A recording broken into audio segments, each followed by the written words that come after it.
समय कृष्णाय नमः संसार महिरुहस्य बीजाय सच्चिदानंद रूपाय विश्वोत्पत्त्यादिहेतवे तापत्रय विनाशाय श्री कृष्णाय वयं नमः। वंशी विभूषित करान्नवनीरदाभात् पीताम्बरादरुणबिम्बफलाधरोष्ठम् पूर्णेन्दु सुन्दर मुखादरविन्दनेत्राम् कृष्णात् परं किमपि तत्त्वमहं न जाने। अतुलितबलधामं हेमशैलावदेहं तनुजवनकृशानुं ज्ञानिनामग्रगण्यम् सकलगुणनिधानं वानराणामधीशम् रघुपतिप्रियभक्तं वातजातं नमामि। दुर्गे स्मृता हरतिभिः समशेषजन्तु स्वस्ते स्मृतामतिमतीव शुभां ददासि। दारिद्र्यदुःखभयहारिणिका तु धन्यां सर्वोपकारकरणाय सदार्धचित्ताम्। गुरुर्ब्रह्मा गुरुर्विष्णुः गुरुर्देवो महेश्वरः गुरुः साक्षात् परब्रह्मं तस्मै श्री गुरुवे नमः। तस्मै श्री गुरुवे नमः। ब्रजराज से नाता जुड़ा जगो है जग की तब क्या परवाह करे। हम याद में रोते रहे उनकी पलकों पर अश्रु प्रवाह भरे। जितने वह दूर रहे हमसे उतने हम उनको याद करें। सुख अद्भुत प्रेम की पीड़ा में हम आह भरे महवाह करें। ब्रज उपवन गोपी सुमन श्री राधा मकरंद ब्रजवासी तरुवर सकल मधुकर श्री नंदनंद। अपने अपने घर की भैया है सब ही को भीर जिन्हें भीर सब घरन की धन्य धन्य रघुवीर। हे पार्थ के सारथी तुम कहाँ कोटि प्रणाम। मेरे मन तुरंग की थामो नाथ लगाओ। पग पवित्र तीर्थ गमन कर पवित्र दियोदान। मुख पवित्र तब होत है जो बोलो राधे श्याम। प्रेम से बोलो भागवत भगवान की जय। सभी भक्तगण अपनी मन वाणी जिह्वा को पवित्र करने के लिए 2 बार हमारे साथ भगवान नाम संकीर्तन बोलेंगे। फिर भागवत की कथा। ले चलो अपनी नागरिया अवध बिहारी सावरिया। ले चलो अपनी नागरिया अवध बिहारी सावरिया।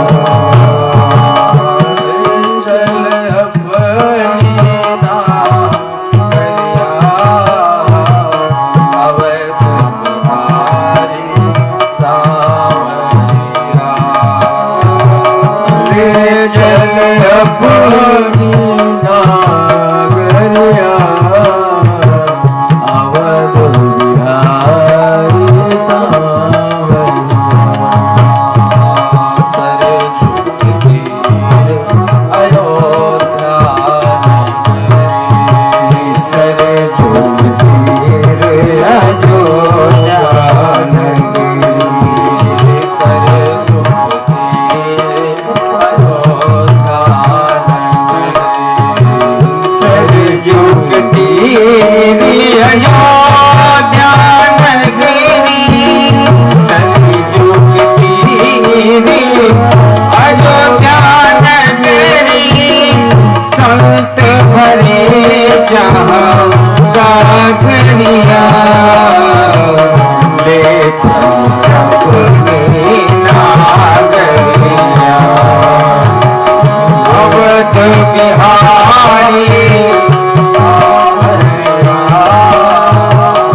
अनंतानंत ब्रह्मांड नायक योगेश्वर परमेश्वर वृंदावन महेश्वर नंदनंदन यशोदानंदन श्री बालकृष्ण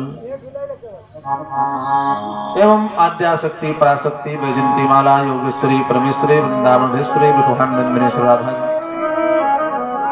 एवं मारुतिनंदन हनुमान जी महाराज के परम कृपा से श्रीमद् भागवत सप्ताह ज्ञान यज्ञ का अनवरत सतत अग्रसित होता हुआ आज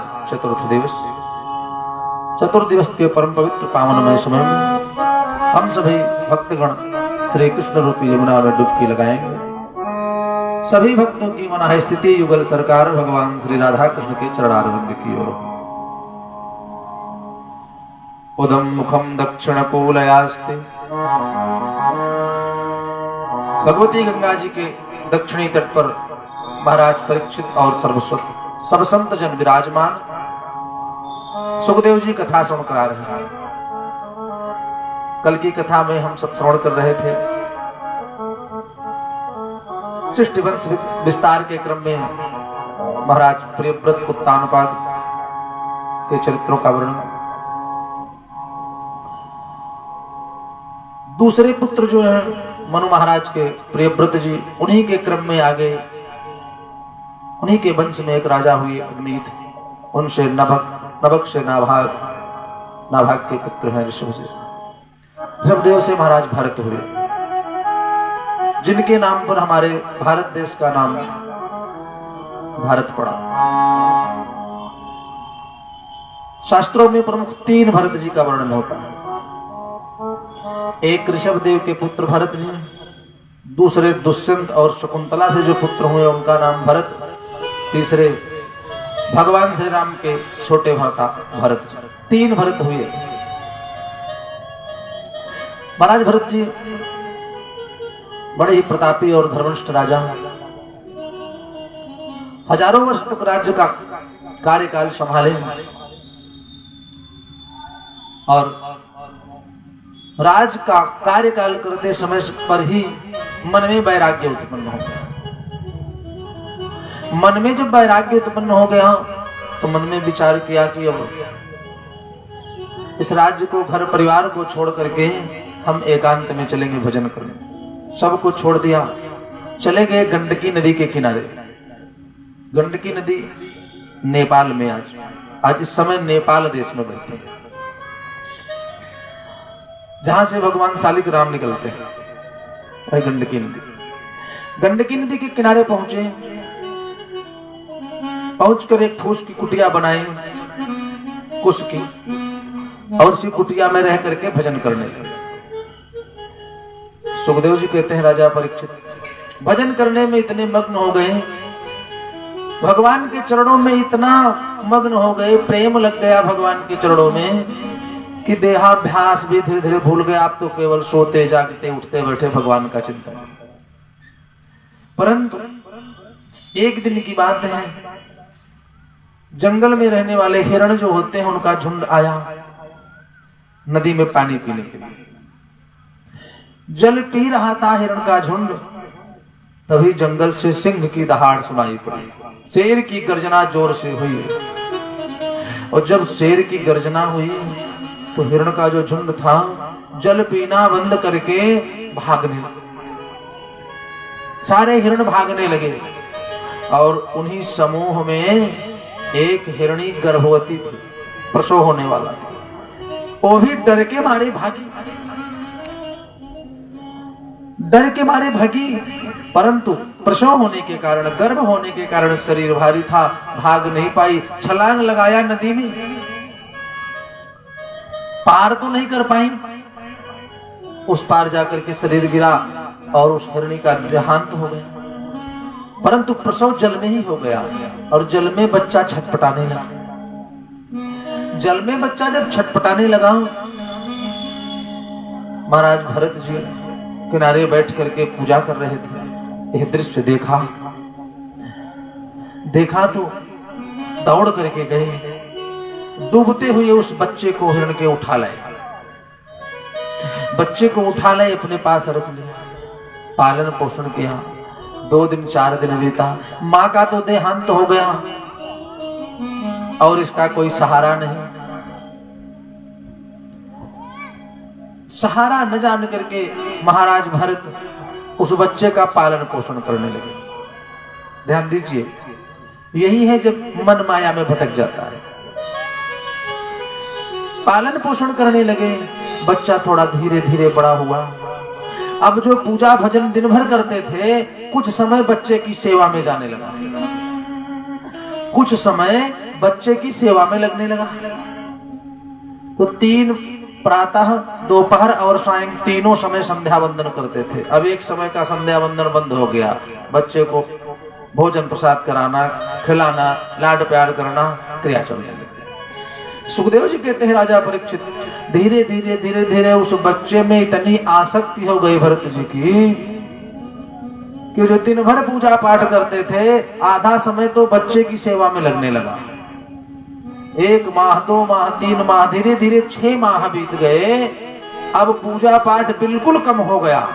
आए थे घर से भजन करने के लिए और मन फंस गया हिरण के बच्चे।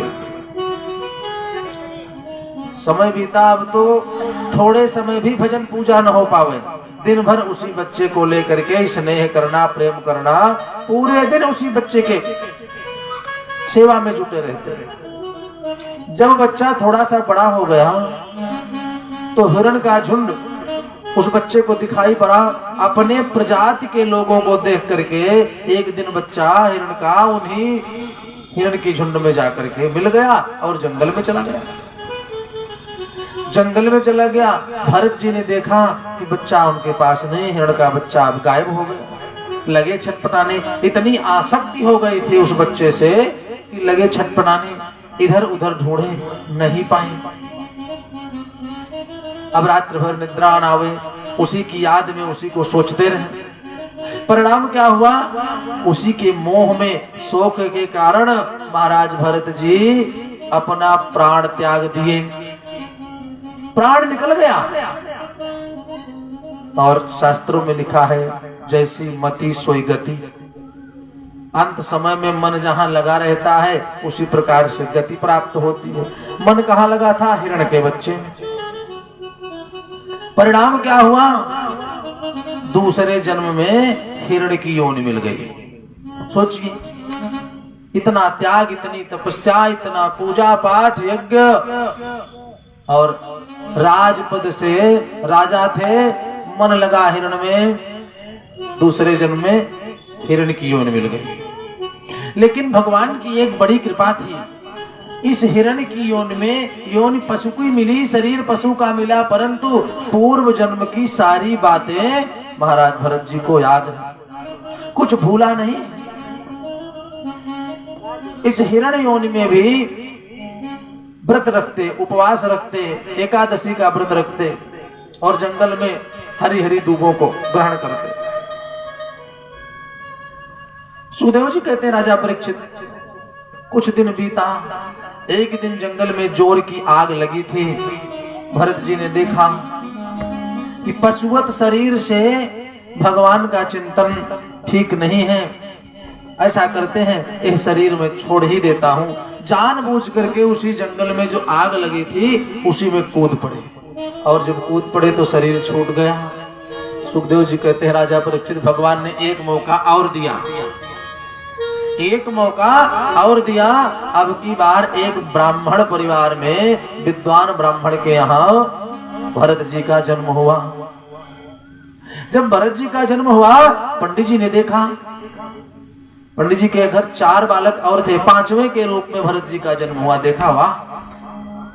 पंचांग उठा करके देखा, कुंडली बनाई तो ग्रहों की स्थिति देखा तो कहा, वाह, बहुत ही विद्वान बालक होगा, ब्राह्मण शील संपन्न होगा, बहुत ही सत्कर्मी पुरुष होगा, बहुत प्रसन्न होगा। और भगवान की ऐसी कृपा, प्रभु की कृपा दृष्टि कि भरत जी को इस जन्म में भी पूरी बात याद है कि मैं राजा था, फिर हिरण की योनि मिली और अब की बार ब्राह्मण कुल में जन्म हो गया।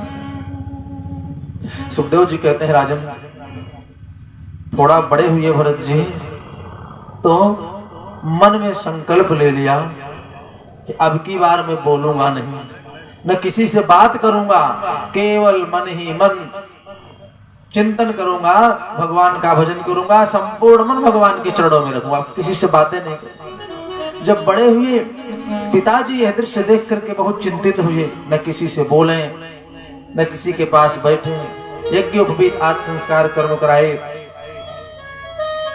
जब थोड़ा और भरत हो गए, बड़े हो गए भरत जी, बुलाने पर भी न बोले तो लोगों ने व्यंग बस इनका नाम जड़ रख दिया। पहले तो भरत थे, अब हो गए जड़ भरत। कुछ समय के बाद पिताजी नहीं रहे, पिताजी नहीं रहे। अब भाइयों ने कहा कि अगर तुम्हें रहना है घर में तो काम करना पड़ेगा, तभी भोजन मिलेगा, नहीं तो घर से निकल जाओ। भरत जी कुछ बोले नहीं, भाइयों ने घर से निकाल दिया। निकाल दिया तो भगवान की कृपा मान करके घर से अवधूत वेश में निकल पड़े और निकल करके गए। आम के वृक्ष के जड़ पर बैठे थे। जड़ भरत जी हैं और जड़ पर भी बैठे थे। सुखदेव जी कहते हैं, राजा परीक्षित सिंधु सौवीर देश के राजा है महाराज रहुगण। सांख्य शास्त्र का उपदेश श्रवण करने के लिए कपिल मुनि के आश्रम पर जा रहे थे। कपिल मुनि के आश्रम पर जा रहे थे पालकी पर आरूढ़ होकर। तो 4 कुम्हार के द्वारा पालकी ले जाई जाती है, उसी में रहुगण राजा बैठे थे। और रास्ते में एक कुम्हार बीमार पड़ गया। बीमार पड़ गया, पालकियों को उतारा गया। राजा ने कहा दूसरे कुम्हार का प्रबंध करो, हमको जल्दी पहुंचना है कपिल मुनि के आश्रम पर। अब 3 कुम्हार बेचारे ढूंढने लगे, कोई और तो न मिला, यही जड़ भरत जी उसी जड़ पर बैठे मिले। कहा चलो। भरत जी ने सोचा क्या बताएं, इनको हम क्या कहें, लेकिन जड़ चेतन जगजीव सकल राम में जान, सब में भगवान का निवास है, चलो जहां ले चलते हैं, भगवान की सेवा करने का अवसर मिले। चुपचाप बिना कुछ बोले भरत जी चल दिए। कुम्हारों ने कहा लग जाओ एक तरफ तुम भी। पालकी उठा लिए कंधे पर, चलने लगे। चलने लगे तो सामने नीचे देख करके चलते, यदि चींटी भी दिख जाए तो बगल हो जाते, और जो ही बगल होते पालकी हिलती डुलती तो राजा के सिर में लगे। सिर में लगे तो जोर से चिल्लाए, मूर्ख, मिट्टी के बने हो क्या? अभी पालकी से उतरूंगा तो तुम्हारा वध कर दूंगा। अब 3 कुम्हार जो पुराने थे बेचारे कहे, महाराज क्या बताऊं, जो नया कुम्हार लेकर के आया हूं यही गलती कर रहा है। एक बार हुआ, 2 बार, 3 बार, बार बार जब सर पालकी से टकरा जाए, एक बार रहुगण क्रोध में आकर कहा रखो, पालकी नीचे रखो, पालकी नीचे रखो। डर के मारे कुम्हारों ने पालकी नीचे रखी, पालकी से उतरा और तलवार निकाला। कहा कौन है? जड़ भरत की ओर कुम्हारों ने इशारा किया, कहा अभी मैं तुम्हारा वध कर देता हूं, मिट्टी का बना है क्या तुम? और ये कह करके जो ही तलवार निकाला तो थर थर थर थर कांपने लगा। तलवार छूट गई, जाकर के दूर गिरी, कांपने लगा। तब तो मन में शंका हुई, अरे हाथ जोड़ करके जड़ भरत से पूछ पड़ा कि कस्तम निगूढ़श्चरिषद्विजानां बिभर्षि सूत्रम कतमो वधूतः कस्यापि कुत्रस्थ इहापि कसमात् क्षेमायुवैनेदशिनोत शुक्लः। रहुगण ने पूछा, कस्तम निगूढ़श्चरिषद्विजानां, आप कौन हो? और बिभर्षि सूत्रम कतमो वधूतः, ये जो जनेऊ पहने हो हमें लगता है कि आप कोई ब्राह्मण हो, और यदि ब्राह्मण हो तो कस्यापि कुत्रस्थ इहापि कस्मात्, कहां से आ रहे हो और कहां जा रहे हो? कहीं आप साक्षात कपिल भगवान ही तो नहीं हो जो हमारी परीक्षा लेने के लिए आ गए हो? आप कौन हो महाराज? जड़ भरत ने तो संकल्प ले लिया है कि हम किसी से बोलेंगे नहीं, बोलने में खतरा है।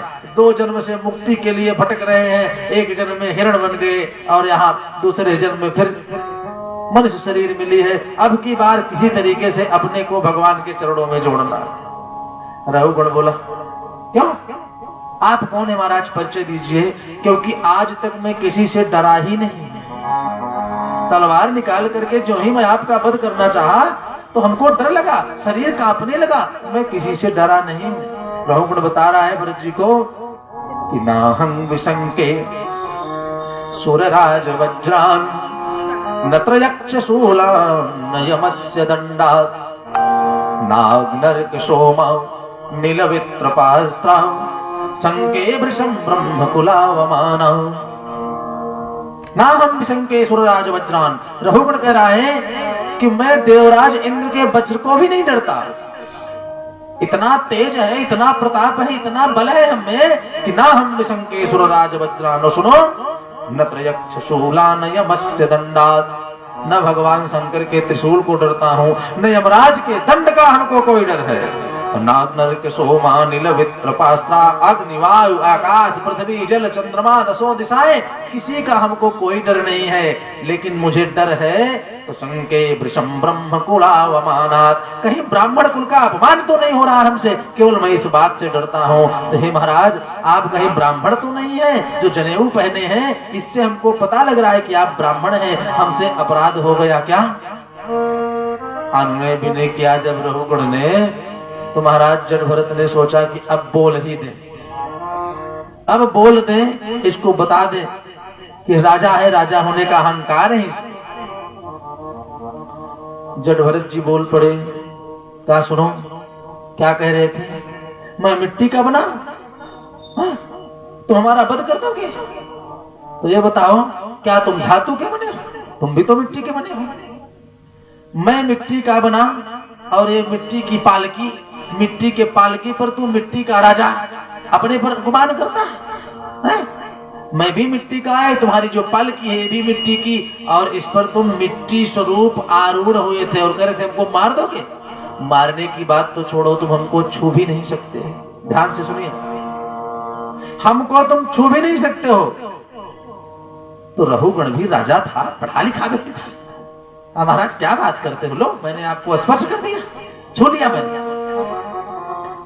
जड़भरत जी हंसने लगे, कहा सुनो, ये तो तुमने मेरे अंगों को स्पर्श किया, हाथ नाक कान मुंह जीवा, ये तो हमारे अंग है। हमारी आत्मा को छुओ, आत्मा को छुओ। आत्मा तो शरीर से परे है, आत्मा तो शरीर से परे है, ये तो शरीर के अंग है, इसको कष्ट देने से आत्मा का क्या मतलब? तब रघुगण बोल पड़ा, महाराज बात तो आप ठीक करें, लेकिन एक बात हमको बताओ, एक बात बताओ। स्थालगनितापास पयसोभितापः तस्थाप तत्कंडुलगर्भरंध्रि। जैसे किसी पात्र में स्थालग्नितापास पयसोभितापः, किसी एक पात्र में जल रख दो, दूध डाल दो, चावल डाल दो, और उसमें ताप माने नीचे से उसको गर्म करो, तो पहले पात्र गर्म होगा, फिर जल गर्म होगा, फिर उसमें चावल दूध गर्म हो जाएगा। ठीक उसी प्रकार से शरीर को पीड़ा देंगे तो इसमें जो आत्मा है उसको भी तकलीफ होगी। जड़भरत ने कहा कि वह यही समझ रहा कि तू यही प्रश्न करेगा, लेकिन सुनो, आत्मा और धातु है, वो आत्मा निर्वयव तत्व है और वो सावयव तत्व है। मूर्ख राजा, तुमको ये नहीं पता कि उस पात्र में यदि दूध जल चावल के बजाय तुम पत्थर डाल दो तो क्या वो पकेगा? नहीं पक सकता। ठीक उसी प्रकार से आत्मा निर्वयव तत्व है, सावयव तत्व नहीं है। और धातु अन्न जल ये सब सावयव तत्व है, निर्वयव तत्व नहीं है। आत्मा निर्विकार तत्व है, इसलिए तुम हमको मार नहीं सकते, मेरा वध नहीं हो सकता है, मैं मर नहीं सकता। रघुगण, यही भ्रांति है तुमको, अभी इसका पता नहीं, और सांख्य शास्त्र का उपदेश श्रवण करने तुम कपिल मुनि के आश्रम पर जा रहे हो। मूर्ख राजा कहेंगे। जड़भरत जी ने डांटा, मूर्ख राजा कहेंगे।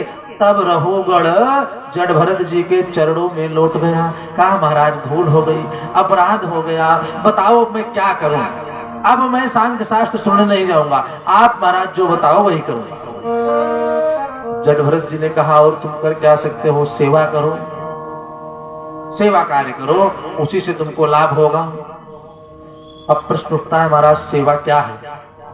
तो ध्यान से सुनना, सेवा क्या है? और को सेव्य, को सेव्य सेवा का, सेव्य कौन है और सेवा क्या है? तो सेवितुम योग्य जस्य सह सेव्य, जो सेवा करने के योग्य है वो सेव्य है, और सेव्य से मुखो उल्लास जस्य सह सेवा। जिसको प्राप्त करने से अर्थात सेवा प्राप्त करने वाला जिससे प्रसन्न हो जाए वही सेवा है। आप किसी की सेवा कर रहे हैं, वो उससे प्रसन्न हो जाए तभी सच्ची सेवा है। जैसे आप माता पिता का सायं और प्रातः काल सायं दोनों मीटिंग पैर दबाते हो और कुछ ऐसा कार्य करो जिससे उनके मन को तकलीफ हो जाए, वो पैर दबाना सेवा नहीं हुआ। जिससे सेवा प्राप्त करने वाला प्रसन्न हो जाए, सच्ची सेवा वही है, उसी को सेवा कहते हैं। हम जिसकी सेवा करें वो प्रसन्न हो जाए तो वही सच्ची सेवा है। सेव्यस्य मुखो उल्लासः जस्य सा सेवा। सेवा प्राप्त करने वाला जीव जिससे प्रसन्न हो उसी को सच्ची सेवा करे। कहा सेवा करो। रघुगण ने कहा महाराज मैं तो राजा हूं, हमसे सेवा नहीं हो सकती। मैं राजा हूं, राजा से सेवा नहीं हो सकती। फिर जट भरत जी डांटे, कहा मूर्ख, तुम एक छोटे से प्रांत के राजा हो, सिंधु सौवीर देश के।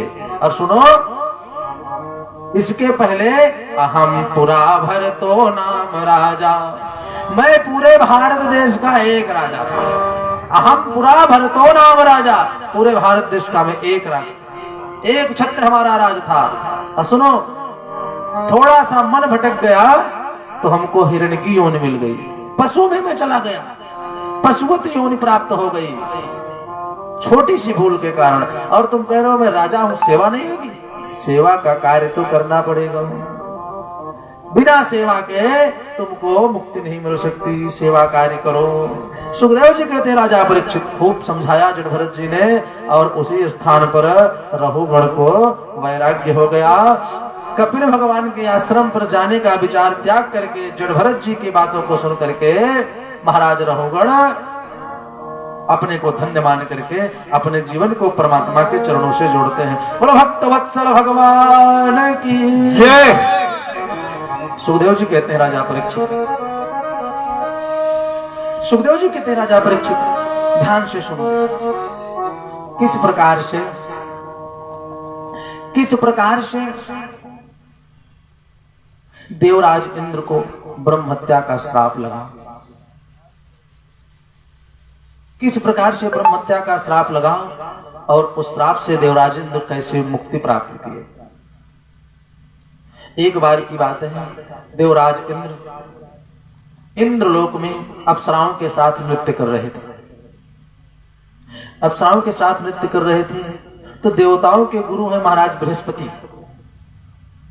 देवराज इंद्र से मिलने गए। तो नृत्य करने में, भोग विलास में इतने मस्त थे देवराज इंद्र कि गुरुदेव की तरफ ध्यान ही नहीं दिया। कुछ देर तो महाराज बृहस्पति खड़े रहे और जब देखा कि देवराज इंद्र देख करके भी अनदेखा कर रहे हैं तो चले आए वापस।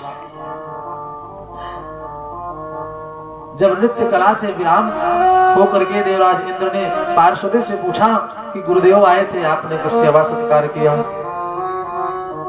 देवताओं ने कहा कि गुरुदेव रुके ही नहीं, चले गए। अब देखो, पद का अहंकार, प्रभुता पाहि काहि मद नाहि। पद जब मिलता है, प्रतिष्ठा मिलती है, कुर्सी मिल जाती है तो तप से राज मिलता है।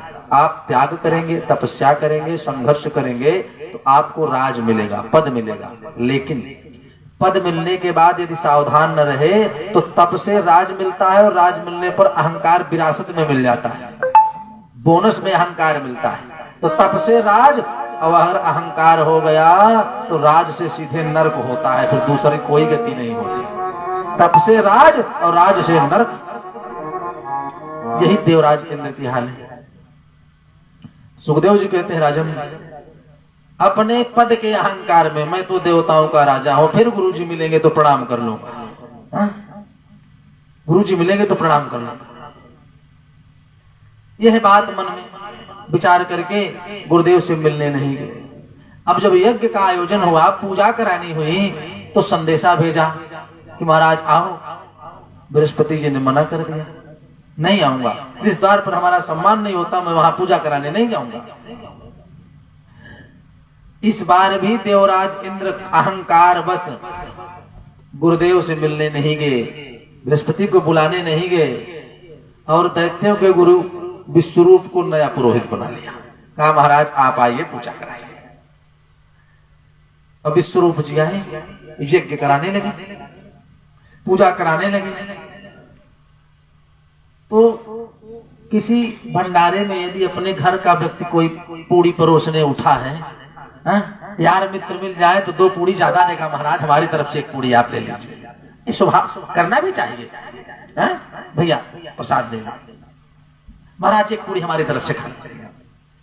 ऐसा होता है। अब विश्वरूप जी यज्ञ कराने बैठे, आहुति सब देवताओं की प्रदान करा रहे हैं, और बीच बीच में दैत्याय स्वाहा बोल दे। अब दैत्यों के गुरु हैं, दैत्याय स्वाहा, दैत्यों को भी आहुति प्रदान कराना।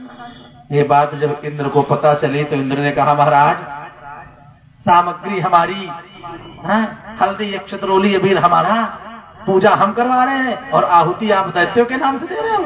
तुरंत ही विश्वरूप का क्रोध में आकर के वध कर दिया। विश्वरूप का जब वध कर दिया, पिता त्वष्टा को यह बात पता चली, पुत्र का वध हो गया। दैत्य कुल में शोक की लहर दौड़ पड़ी। विशाल यज्ञ किया देवराज इंद्र को मारने के लिए, और यज्ञ से वृत्तासुर का जन्म हुआ। वृत्तासुर का जन्म हुआ। कहा हमारे लिए क्या आदेश है? बोले देवराज इंद्र का वध कर दो, हमारे पुत्र का वध पे बदला लेकर के आओ। अब इधर जो ही देवराज इंद्र ने विश्वरूप का वध किया, ब्राह्मण को मारा अकारण बिना किसी कारण के। सुखदेव जी कहते हैं राजा परीक्षित, देवराज इंद्र को ब्रह्म हत्या लग गई, ब्रह्म हत्या का श्राप लग गया। देवराज इंद्र को जब ब्रह्म हत्या का श्राप लगा तब तो बेचारे डर गए, कोई दिशा कोई जगह न सोच पड़ी। डर के मारे देवराज इंद्र देवताओं के साथ भगवान के पास पहुंचे। भगवान के पास पहुंच करके निवेदन किया, कहा प्रभु क्या बताऊं। भगवान ने कहा और अपमान करो गुरुदेव का, बृहस्पति जी का और अपमान करो और अहंकार करो। देवराज इंद्र ने कहा महाराज अब कोई उपाय करिए। भगवान ने कहा देखो ब्राह्मण का श्राप ब्रह्म हत्या से मैं भी तुमको नहीं बचा सकता, कोई युक्ति नहीं है जो तुमको बचा सकती है। तो देवराज ने कहा महाराज कुछ तो उपाय होगा। भगवान ने कहा यदि कोई ब्रह्म हत्या लेना चाहे तुम्हारी तो ले सकता है, इतना लाभ मैं तुम्हें बता सकता हूँ, इतनी युक्ति बता सकता हूँ। अब सही वस्तु देने पर तो कोई लेबे नहीं करता, ब्रह्म हत्या कौन लेगा, ब्रह्म हत्या कौन लेगा। अब बात यह हो गई कि ब्रह्म हत्या स्वीकार कौन करेगा देवराज इंद्र की। तो बाजार में जो चीज न बिक रही हो, कम बिक रही हो, उसका दाम कम करके और उसके साथ में कुछ लगा दिया जाए। अच्छा 10 रुपए के मंजन के साथ 1 टूथब्रश फ्री, तो जल्दी बिक जाता है। उसी प्रकार से भगवान ने ब्रह्म हत्या को 4 भागों में बांट दिया। कहा अब जो लेना चाहे इसको ले ले, और जो भी ब्रह्म हत्या लेगा उसको लाभ मिलेगा, फलांश दिया जाएगा, लाभांश मिलेगा। तो ब्रह्म हत्या को 4 भागों में बांटा गया। पहला भाग पृथ्वी को मिला, ब्रह्म हत्या का पहला भाग पृथ्वी को मिला, दूसरा जल को मिला, तीसरा वृक्षों को मिला, और चौथा भाग स्त्री को मिला। ब्रह्म हत्या 4 भागों में बटी। तो जो जल को मिला, जो पृथ्वी को मिला, पृथ्वी में जो स्थान ऊसर होते हैं जहां पर जल सोखने की क्षमता कम होती है, वो ब्रह्म हत्या के श्राप के कारण है। लाभ इनको मिला क्या, फलांश क्या मिला, लाभांश आशीर्वाद स्वरूप कि जहां से पृथ्वी खोदी जाएगी, जहां गड्ढा बनाया जाएगा, धीरे धीरे स्वतः अपने आप वो भर जाएगा, ये लाभांश मिला। और ब्रह्म हत्या क्या मिली, जो ऊसर स्थान है, जो सोखने की क्षमता, पृथ्वी मिट्टी जल को सोखने की क्षमता जहां है कम है, वो ब्रह्म हत्या के श्राप है। दूसरा भाग जल को मिला, जल में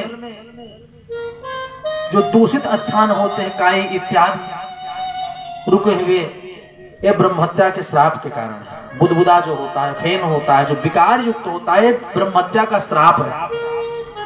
और लाभांश क्या मिला जल को? बोले बिना तुम्हारे कोई भी धर्म कार्य पूरा नहीं हो सकता। आज भी संकल्प लेते समय, पूजन करते समय कुछ अक्षत जल द्रव्य लेकर के संकल्प किया जाता है। कुछ भी ना हो, अक्षत भी ना हो, द्रव्य भी ना हो, पुष्प भी ना हो, केवल जल अकेले हो, तब भी संकल्प पूर्ण माना जाता है। तो जल को लाभ ये मिला, लाभांश ये मिला, फलांश ये मिला कि धर्म कार्य बिना तुम्हारे पूर्ण नहीं हो सकता। भगवान के पूजा का कार्य, धर्म का कार्य बिना जल के पूर्ण नहीं हो सकता। ये फलांश है, लाभांश। तीसरा भाग वृक्षों को मिला। वृक्ष में जो बाना निकल जाते हैं, अन्य शाखाओं में जो बड़े बड़े वृक्षों में बाना हो जाते हैं दूसरी पत्ती के, ये ब्रह्महत्या के श्राप के कारण। जो कहीं कहीं वृक्षों में फूल जाती हैं शाखाएं, वो ब्रह्महत्या के श्राप के कारण। ये ब्रह्महत्या का श्राप है।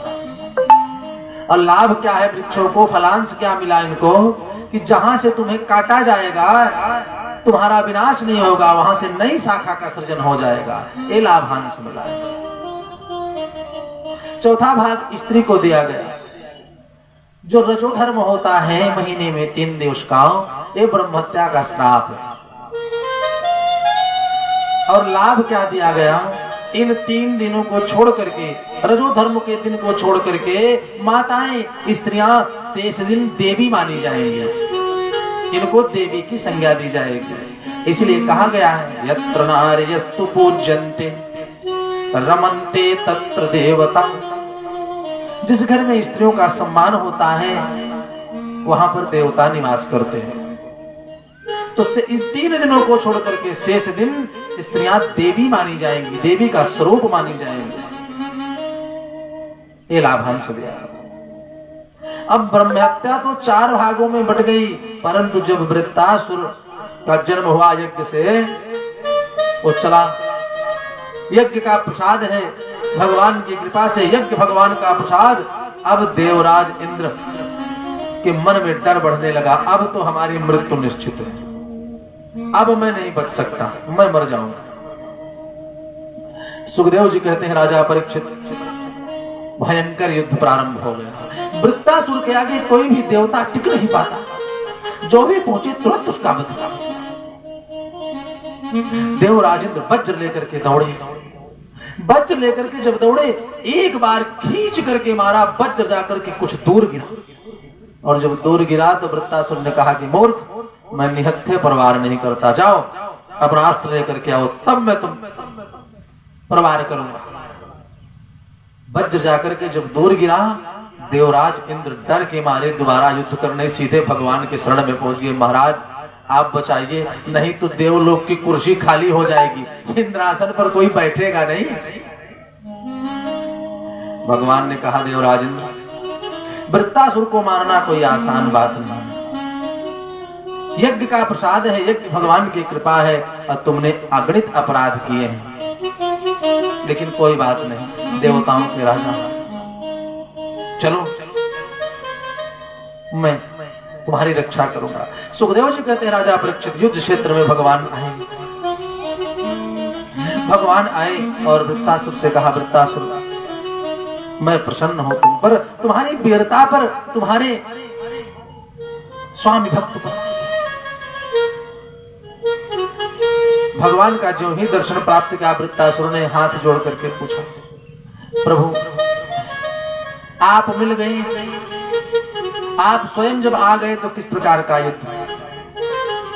भगवान ने कहा, वृत्तासुर मैं तुमसे प्रसन्न हूं, तुम्हारी वीरता से प्रसन्न हूं, तुम्हारे त्याग से प्रसन्न हूं, और सबसे बड़ी बात ये कि तुम स्वामी भक्त हो, यज्ञ का प्रसाद हो,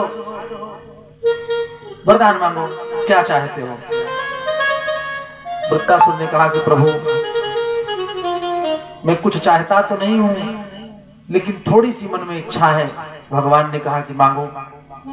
भागवत में 4 श्लोकों में वृत्तासुर ने भगवान से वो निवेदन किया है कि भगवान भी विचार करने लगे कि किस प्रकार इसको दूं मैं। ध्यान से आप सुनिएगा। मानो मूल तत्व का मूल तत्व याचित किया हो वृत्तासुर ने। 4 श्लोक। प्रथम श्लोक में वृत्तासुर ने कहा, प्रभु यदि आप कुछ देना चाहते हैं तो अहं हरे तौ पादैक मूल दासानुदासो भवितास्मि भूयः मनः स्मरेता सुपतेर्गुणास्ते गृणीतवा कर्म करोतु कायः। वृत्तासुर ने कहा, अहं हरेतो पादैक मूल दासानुदासो भवितास्मि भूयः। हे भगवान, यदि कुछ देना चाहते हो हमको तो आप अपने दास का दास बना दो। वृत्तासुर ने कहा कि हे प्रभु, यदि आपको देने की इच्छा है मन में तो दासानुदासो भवितास्मि भूयः, आप अपने दास का दास बना दो हमको। भगवान ने कहा, क्यों डायरेक्ट हमारा दास क्यों नहीं बनना चाहते? वृत्तासुर ने कहा, प्रभु उसमें खतरा है। क्या? बोले आपका डायरेक्ट दास बन जाऊंगा तो उसमें खतरा है, अहंकार आ सकता है। डायरेक्ट कनेक्शन 11,000 लाइन चलेंगे तो बल्ब फूटने का डर रहेगा, इसलिए ऐसा नहीं प्रभु, मैं आपके दास का दास बनना चाहता हूँ। और यही नहीं, मनः स्मरेता सुपतेर गुणास्ते, मन आपका गुण हमेशा श्रवण करता रहे। हमारा मन जो है वो आपके गुणों की ओर अग्रसर रहे और मैं आपके दास का दास बनूं। और गृणीतवा कर्म करोतु कायः, हमारा शरीर केवल आपकी सेवा में रहे, इतना दे बस। भगवान ने कहा ठीक है। पहले श्लोक में ये बोला वृत्तासुर, दासानुदासो भवितास्मि भूयः, मैं आपके दास का दास बनना चाहता हूं। भगवान ने कहा डायरेक्ट दास नहीं बनना चाहते, मैं आपको दासी बना देता हूं। कहा नहीं। तो कहा और कोई सुख मांग लो। भगवान ने कहा चलो दास का दास बनना चाहते हो, बात तो समझ में आई, लेकिन और कोई सुख मांग लो। तो वृत्तासुर ने दूसरे श्लोक में कहा, न नाक पृष्ठम न च पारमेष्ठ्यम न सार्वभौमं न रसाधिपत्यम न योग सिद्धिर्न पुनर्भवं वा समंजसत्वा विरहैकांक्षी। स्वर्ग का सुख नहीं चाहिए महाराज हमको। वृत्तासुर ने कहा, हे प्रभु, स्वर्ग का सुख नहीं चाहिए। न नाक पृष्ठम न च पारमेष्ठ्यम न सार्वभौमं न रसाधिपत्यम न योग सिद्धिर्न पुनर्भवं वा, न योग चाहिए न सिद्धि चाहिए न नवनिधि चाहिए, हमको कुछ न चाहिए, कुछ नहीं चाहिए। तो भगवान ने कहा फिर क्या चाहिए? बोले समंजसत्वा विरहैकांक्षे, केवल हमको विरह वेदना वाला प्रेम दे दो, वैसे दास बना लो और विरह का प्रेम दे दो। भगवान ने कहा कैसी अनुरक्ति चाहते हो, कैसा प्रेम चाहते हो, हमको स्पष्ट बताओ। तो तीसरे श्लोक में वृत्तासुर ने स्पष्टता बताई कि भगवान ऐसा प्रेम दो हमको। ध्यान से सुनिएगा। तीसरे श्लोक में वृत्तासुर ने कहा, अजात पक्षा इव मातरम खगा स्तन्यम यथा वत्सतरा क्षुधार्था प्रियम प्रियेव व्यखतुम विकर्णा मनोरविंदाक्षदृक्षते त्वाम। अजात पक्षा इव मातरम खगा, जैसे कोई पक्षी का छोटा बच्चा होता है। ध्यान से सुनो, वृत्तासुर कह रहा है कि पक्षी का छोटा बच्चा होता है। अजात पक्षा इव मातरम खगाः, अपनी माँ के आने की प्रतीक्षा करता है। तो चिड़िया जो चोंच में दाना लेकर के आती है, अपने बच्चे को खिलाती है, भगवान वैसा प्रेम कुछ चाहिए। अजात पक्षा इव मातरम खगाः, भगवान ने कहा वही वाला प्रेम दे देते हैं तुमको। हमारे और तुम्हारे बीच में, भक्त और भगवान के बीच में वही संबंध दे देते हैं। वृत्तासुर ने कहा पूरा वही संबंध मत दो। भगवान ने कहा क्यों? कहा प्रेम तो अच्छा है। अजात पक्षा इव मातरम खगाः, बच्चे से पक्षी अपने बच्चे से बहुत स्नेह करते हैं, परंतु एक खतरा है उसमें। क्या? बोले बड़े होने पर वही पक्षी घोंसले को छोड़ करके उड़ जाता है, फिर दोबारा लौट करके उस घोंसले में नहीं आता। इसलिए प्रभु वो वाला प्रेम नहीं चाहिए, उससे कुछ मिलता जुलता प्रेम दे दो बस। तो कहा फिर कौन सा? स्तन्यम यथावत् सतरा क्षुधार्था अजात पक्षा इव मातरम खगाः स्तन्यम यथावत् सतरा क्षुधार्था। वृत्तासुर ने कहा कि जैसे एक बछड़ा अपनी माँ का दूध पीता है, गाय का दूध पीता है, और उसकी माँ स्नेह से उसको चाटती है, यह वाला स्नेह दे दो। भगवान ने कहा तो वही दे देते हैं, चलो वही प्रेम दे देते हैं। वृत्तासुर कहा ना ना ना, पूरा वही प्रेम नहीं चाहिए। कहा क्यों? बोले प्रेम तो बढ़िया है, बछड़े से, अपने बेटे से गौ माता बहुत स्नेह करती है, लेकिन एक खतरा है उसमें। क्या? वही बछड़ा जब बड़ा हो जाता है तो स्नेह करने वाली गौ माता खींच करके लात मारती है, और थोड़ा और बड़ा हो जाता है तो माँ का और पुत्र का संबंध समाप्त हो जाता है, इसलिए वो वाला प्रेम मत करो। तो कहा भैया फिर कौन सा प्रेम है? ना आप पक्षी के बच्चे का प्रेम चाहते हो, न गौ माता और बछड़े का प्रेम चाहते हो। तब वृत्तासुर ने कहा कि प्रभु प्रियम प्रियेव व्यथितुम विखरणा मनोरविंदाक्षते दृक्षते त्वां। कहा हे अरविंदाक्ष, अरविंद माने कमल, अक्ष माने नेत्र, कमल के समान नेत्र वाले भगवान मनोरविंदाक्षते दृक्षते त्वां। आपसे देखने का, स्नेह करने का, मिलने का एक तरीका क्या? विरह की दशा चाहिए। कैसे? बोले प्रियम प्रियेव व्यथितुम विखरणा। एक अधिक प्रेम करने वाला जीव जिससे प्रेम करता है, उससे मिलने की जो इच्छा बनी रहती है, वही प्रेम दे दो। मिलने न पावे हम, विरह रहे, विरह की वेदना, मिलने की आकांक्षा मन में बनी रहे। प्रियम प्रियेव व्यथितुम विखरणा, मन में मिलने की इच्छा हमेशा बनी रहे और मिल न पावे, यही विरह वेदना हमको हमेशा बनी रहे। जो विरह का प्रेम दे दो, हमेशा आपकी मनोरविंदाक्षते त्वां, आपकी याद भगवान बनी रहेगी। भगवान ने कहा वही वाला दे दो कर। हाँ, हमेशा विरह वेदना हमारे मन में बनी रहे। कौन सी विरह? बोले आपसे मिलने की आकांक्षा मन में बनी ही रहे, वो समाप्त ही ना हो, हम आपसे मिले ना चलेगा। विरह का प्रेम दे दीजिए। और चतुर्थ श्लोक में वृत्तासुर ने कहा ममोत्तम श्लोक जनेषु सख्यै दुष्प्रापणाय रूढ़ संग विवर्जिताय। हे उत्तम श्लोक भगवान, ऐसे विरह वेदना का हमको प्रेम आप प्रदान करो, जिसमें मैं मिलने के लिए आपसे तड़पता रहूं, परेशान रहूं, मिल न पाऊं। मिलने के बाद तो फिर वो आकांक्षा, वो वेदना, वो तड़प कम हो जाती है।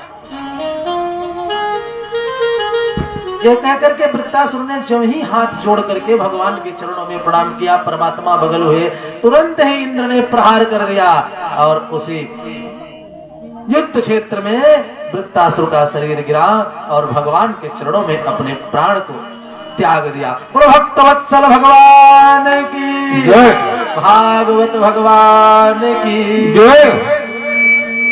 जय राधे राधे गोविंद गोविंद राधे, जय राधे राधे गोविंद गोविंद राधे, जय राधे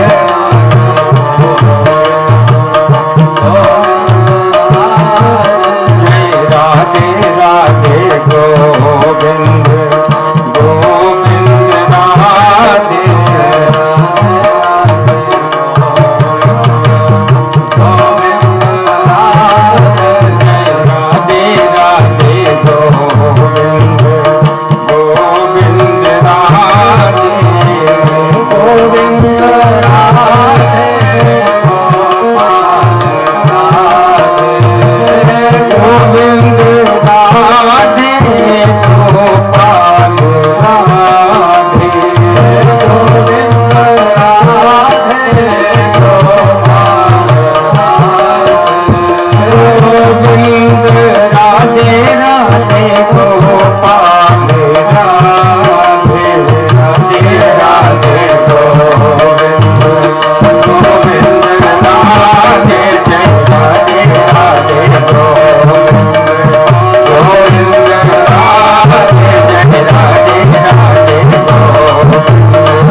जन्म तक आज पहुंचना है। इसलिए कुछ कथाओं को केवल चर्चा करते हुए आज भगवान राम की कथा की भी चर्चा करनी है। श्रीमद् भागवत महापुराण के 9वें स्कंध में 1.5 अध्याय में भगवान राम की कथा आई है सूर्यवंश में, तो उस पर भी संक्षिप्त चर्चा करते हुए भगवान के जन्म तक पहुंचना है। सुखदेव जी कहते हैं, राजा परीक्षित 5वें स्कंध का विराम करते हुए 6वें स्कंध में अजामिल चरित्र में भगवान ने अजामिल का उद्धार किया और ये उपदेश दिया कि वेद प्रणहितो धर्मः, वेद धर्म है और धर्म ही परब्रह्म परमात्मा है। तो वेद के द्वारा बताए गए नियमों का पालन करने से, अनुसरण करने से जीव सहज ही भवसागर से मुक्त होता है। वेद प्रणहितो धर्मः ये बता करके 7वें स्कंध में प्रहलाद चरित्र में भगवान प्रहलाद चरित्र के माध्यम से जीवों को यह शिक्षा देते हैं, यह शिक्षा मिलती है कि यदि विश्वास परमात्मा के प्रति अटल है, दृढ़ है, तो भगवान निश्चित ही बचाने आएंगे, हमारी रक्षा करेंगे। केवल विश्वास होना चाहिए। भक्ति की 3 पराकाष्ठा होती है, ध्यान से सुनो। 3 स्थिति यदि है तो निश्चित ही परमात्मा हमसे मिलेंगे। कौन सी? पहला तो श्रद्धा होनी चाहिए, भगवान के प्रति श्रद्धा होनी चाहिए, बिना श्रद्धा के कुछ नहीं। दूसरा आत्मविश्वास होना चाहिए, श्रद्धा, विश्वास, और तीसरा समर्पण। श्रद्धा है, विश्वास है और समर्पण है तो सुखदेव जी कहते हैं, राजा परीक्षित भक्त प्रहलाद की तरह रक्षा करने के लिए भगवान हमेशा तैयार रहते हैं, जीवों की रक्षा के लिए तैयार रहते हैं। जैसे 8वें स्कंध में गज को बचाने के लिए ग्राह से भगवान बिना देरी किए, जबकि नाम लेकर के भगवान का गजेंद्र ने नहीं बुलाया था, भगवान का नाम नहीं लिया। जब ग्राह ने पकड़ लिया बीच जल में पैर को पकड़ लिया हाथी के ग्राह ने, तो तब तो अहंकार था कि इतनी हाथियां हैं, हजारों पत्नियां हैं हमारी, हमको बचा लेंगे। सूंड में सूंड मिला करके सब हाथी खींचने लगे एक दूसरे को। खींचते खींचते 6 महीने बीत गए। ग्राह जल में ले जाए और हाथी को बाहर खींचे सब परिवार वाले। एक एक करके पत्नी सब चली गई, बच्चे सब चले गए, अंत में गजराज अकेला बचा। क्या मतलब? सब यही मिले हैं और यही सबका साथ छूटना है, जाना अकेले है। जब अकेले बचे गजराज, सारा शरीर खींच करके ग्राह जल के अंदर ले गया, केवल दोनों नेत्र बचे थे और सूंड बचे थे। वो भी कम हठी नहीं था, भगवान को बुलाया नहीं नाम लेकर के। अब सारे देवता सोच रहे हैं कि हमको बुला ले तो हम चले जाएं। शंकर जी सोचे कि हमको बुला ले, न हमारा नाम ले, भगवान शंकर कह के ये बोल दे कि डमरू वाले चले आओ, फिर भी हम चले जाए बचा ले। कुछ नाम ही नहीं ले रहा है, हम जा करके कैसे बचावे, कैसे हम बचाएंगे गजराज को? भगवती दुर्गा मैया ने सोचा कि हमारे नाम लेकर के बुला ले तो हम जाए बचा लें, न हमारा नाम ले भी कह दे कि शेर पर आरूढ़ होने वाली माँ आ जाए तब भी हम चले जाएं, हमारा कोई नाम ही। भगवान ने कहा देखो, जो किसी का नाम नहीं है वही हमारा नाम है। ध्यान से सुनो, जो किसी का नाम नहीं है परमात्मा कहते हैं वही हमारा नाम है। और गजराज ने स्तुति की है भगवान की 8वें स्कंध में, लेकिन किसी का नाम नहीं लिया। नमः से प्रारंभ कुंती की तरह इसने भी किया है, ओम नमो भगवते तस्मै एतच्चिदात्मकं पुरुषाय आदि बीजाय परेशाय विधीमहि। भगवान नहीं आए, कहा सुनो प्रभु, नमो नमस्ते खिल कारणाय निष्कारणाय अद्भुत कारणाय सर्वागमाम्नाय महार्णवाय नमः पवर्गाय परायणाय। मैं प्रणाम करता हूं उसको, किसको? नमो नमस्ते खिल कारणाय। गजेंद्र ने कहा मैं उस भगवान को प्रणाम करता हूं जो पूरे अखिल संसार ब्रह्मांड का कारण है। नमो नमस्ते खिल कारणाय और निष्कारण अद्भुत कारणाय सर्वागमाम्नाय महार्णवाय नमः पवर्गाय परायणाय। जो संपूर्ण सृष्टि के कारण परमात्मा है, मैं केवल उनको प्रणाम करता हूं, बस। भगवान ने कहा कि संपूर्ण सृष्टि का कारण तो मैं हूं, बिल्कुल चलूंगा बचाने। ये विचार कर ही रहे थे मन में, तब तक गरुड़ जी को कहा सुनो चलो गरुड़ जी गजराज को बचाना है। तो गरुड़ ने सोचा कि बिना हमको लिए भगवान चल ही नहीं पाते, हम ही लेकर के इनको उड़ते हैं तभी चलते हैं। तो भगवान ने कहा बताओ गजराज को बाद में बचाएंगे, पहले गरुड़ को बचा ले, इनको अहंकार आ गया है। बाएं हाथ की कनिष्ठिका उंगली को रखा, कहा उड़ो। गरुड़ दोनों पखने को फड़फड़ाए, उड़ नहीं पाए। कहा क्यों? गरुड़ ने कहा कि प्रभु सच बात यह है कि आप हमको लेकर के उड़ते हो, मैं आपको लेकर के नहीं उड़ता। गरुड़ पर आरूढ़ होकर के भगवान जो हूँ गजराज को बचाने चले, जो थोड़ी सी सूंड दिख रही थी अब लग रहा है मानो वो भी डूब जाएगी। तो वही थोड़े थोड़े नेत्र दिखने रहे, आंख थोड़े थोड़े, बाकी पूरा शरीर जल में डूब गया था, पूरा शरीर जल में डूब गया था, थोड़े से नेत्र, थोड़ी सी सूंड दिख रही थी। भगवान को खूब बुलाया, भगवान नहीं आए। तो अंत में गजराज ने कहा प्रभु आप आएंगे नहीं तो ये सोचते हो कि हमारी बदनामी होगी, बदनामी आपकी भी होगी। यदि आप भगवान हैं और मैं आपका भक्त हूं तो बदनामी आपकी होगी, मेरी अकेले कोई हंसी नहीं होगी। भगवान ने सोचा हमारी क्या हंसी होगी। गजराज ने कहा सुनो यदि हमको आप उबारेंगे नहीं तो सबसे ज्यादा बदनामी आपकी होगी। मुझसे अधम अधीर उबारे न जाएंगे, उबारे न जाएंगे। मुझसे अधम अधीर उबारे न जाएंगे, उबारे न जाएंगे। तो आपको तीन बंधु उबारे न जाएंगे, उबारे न जाएंगे। वो आपको तीन बंधु उबारे न जाएंगे, उबारे न जाएंगे। गजराज ने कहा हंसी आपकी होगी प्रभु, और यही नहीं हंसी होगी, पृथ्वी का भार आपने 100 बार उतारा। जब जब पृथ्वी पर भार हुआ, पाप का भार हुआ,